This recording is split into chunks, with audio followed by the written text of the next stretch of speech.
Hello everyone, आज हम बात करेंगे बीएससी एग्रीकल्चर के फर्स्ट सेमेस्टर की।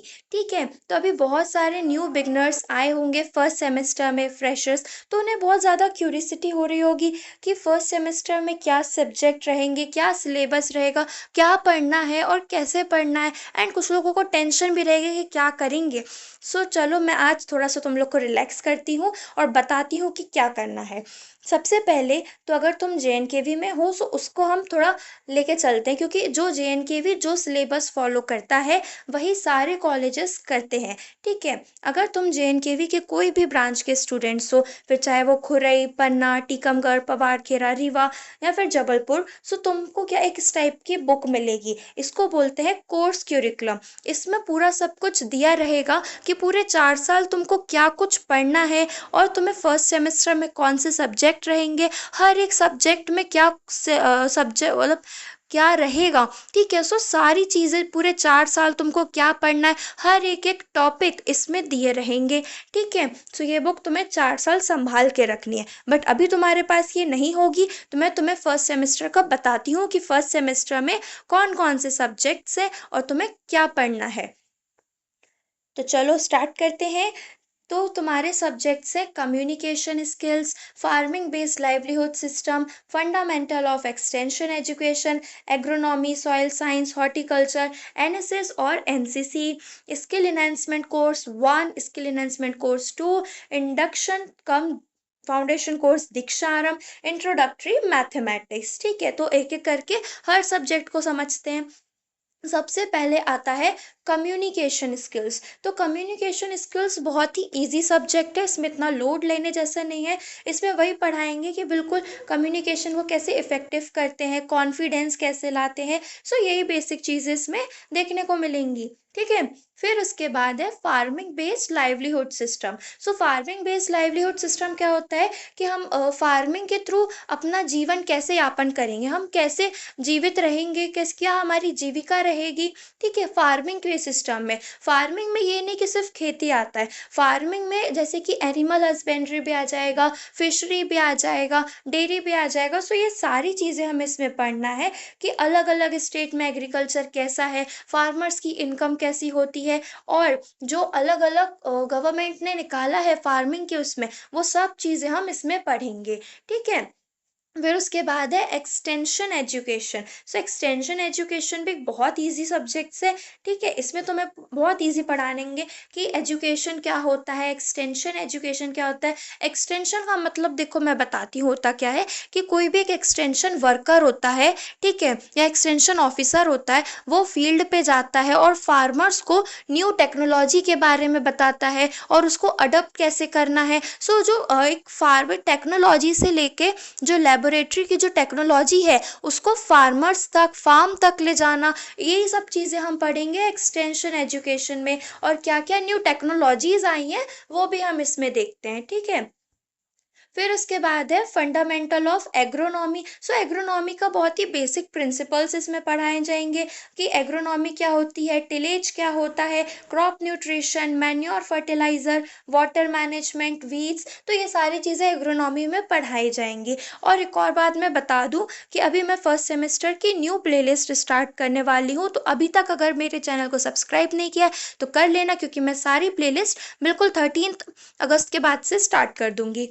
ठीक है, फिर उसके बाद है फंडामेंटल ऑफ सॉइल साइंस। तो फंडामेंटल ऑफ सॉइल साइंस, हाँ इसके वर्ड्स मतलब जो टॉपिक है वो थोड़े से हैं, बट ये बहुत ही इजी सब्जेक्ट है। सॉइल, फिर उसके पीडोलॉजी और एडाफिकोलॉजिकल क्या होता है। पीडोलॉजिकल मतलब सॉइल का नेचर कैसा है, टेक्सचर कैसा है, ठीक है, सैंडी है, क्ले है, ये सब पीडोलॉजिकल में आ जाएगा। और एडाफोलॉजिकल जैसे कि उसका क्रॉप से क्या रिलेशन है, मतलब फार्मिंग में वो सॉइल का क्या रिलेशन है, तो ये एडाफोलॉजिकल में आ जाएगा। रॉक्स मिनरल्स क्या होते हैं, ठीक है, सॉइल ऑर्गेनिक मैटर क्या होते हैं, मतलब जो सॉइल की प्रॉपर्टीज वगैरह होती हैं वो हम सॉइल साइंस में पढ़ेंगे, राइट।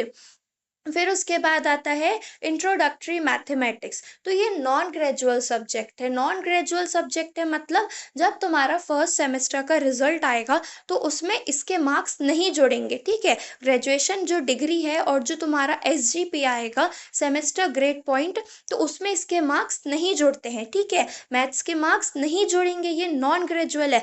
बट इसमें तुम लोगों को पास होना ज़रूरी है, ठीक है। तो पासिंग क्राइटेरिया क्या होता है कि देखो 100 मार्क्स होते हैं टोटल, उसमें से 20 मार्क्स का तुम्हारा प्रैक्टिकल होता है। बट ये मैथ्स है तो मैथ्स में प्रैक्टिकल भी नहीं होगा, ठीक है। तो इसमें एक क्या होगा, पहले 2 क्विज होंगे, मिड टर्म होगा और 50 मार्क्स का फिर फाइनल होगा। तो ये पूरे 100 में से 50 मार्क्स पासिंग होते हैं और ये 50 मार्क्स से ऊपर तुम्हें लाना। अगर तुम्हारे 51 भी आ रहे हैं तो तुम पास हो, और अगर 50 से कम आ रहे हैं तो तुम फेल हो। सो 50 पासिंग है, 50 के अबव ही हर सब्जेक्ट में लाना होता है, ठीक है। फिर उसके बाद है fundamental of horticulture. Fundamental of horticulture क्या है, देखो हॉर्टिकल्चर में बिल्कुल हम वेजिटेबल जो होते हैं ना, जैसे हमारा सेम एग्रोनॉमी में रहता है, बिल्कुल सेम वैसे ही रहता है।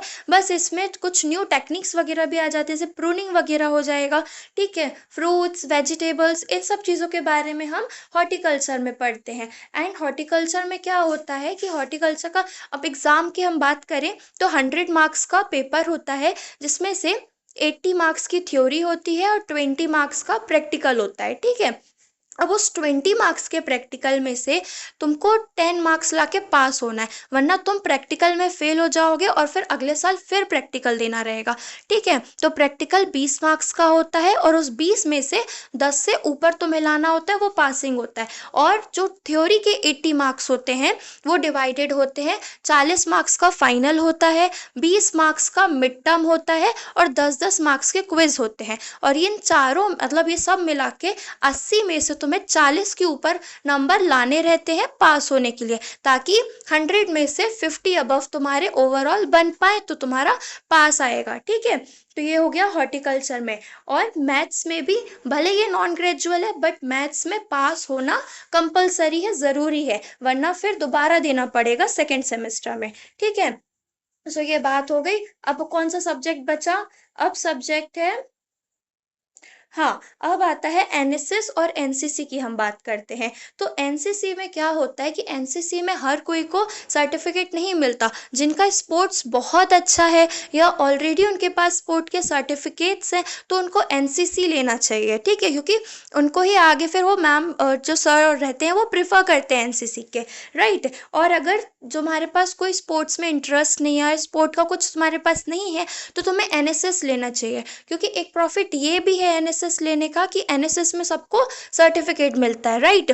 जैसे कि कोई भी तुम्हें कंपेन वगैरह, जैसे कि ब्लड डोनेशन, मतलब ब्लड डोनेट नहीं करना रहता है ऐसे तो, बस उसके क्या करने चाहिए, मोटिवेट करते हैं लोगों को डोनेशन वगैरह के लिए, मोटिवेट करना हो गया, और साफ सफाई हो गया, वीड्स को अलग करना हो गया, एंड तुम लोग को कुछ स्पीच देना वगैरह होता है। सो ये सारी चीज़ें NSS, जो सोशल वर्क होता है वो NSS के अंदर पे आता है, ठीक है। तो अगर तुम्हें स्पोर्ट्स वाली लाइन पे नहीं जाना तो NSS ले सकते हो, क्योंकि NSS में ज़्यादा से ज़्यादा क्या मिलता है, सर्टिफिकेट लोगों को मिलता है NSS में, और NCC में बहुत कम लोगों को मिलता है, ठीक है। बाकी फिर तुम्हारी, ठीक है। फिर उसके बाद है स्किल इन्हेंसमेंट कोर्स 1 और कोर्स 2। सो ये कॉलेज वाइज वेरी करते हैं कि तुम्हारे कॉलेज में कौन से स्किल्स सिखाए जा रहे हैं, ठीक है। फिर उसके बाद है दीक्षा आरंभ। तो दीक्षा आरंभ में क्या होता है कि कुछ नहीं, ये तो जब स्टार्टिंग में एक दिन क्या करते हैं, जब सब स्टूडेंट्स रहते हैं तो उनको पूरा कॉलेज विजिट कराया जाता है, ठीक है। फिर चाहे जो भी कॉलेज है तुम्हारा, जहाँ का भी है,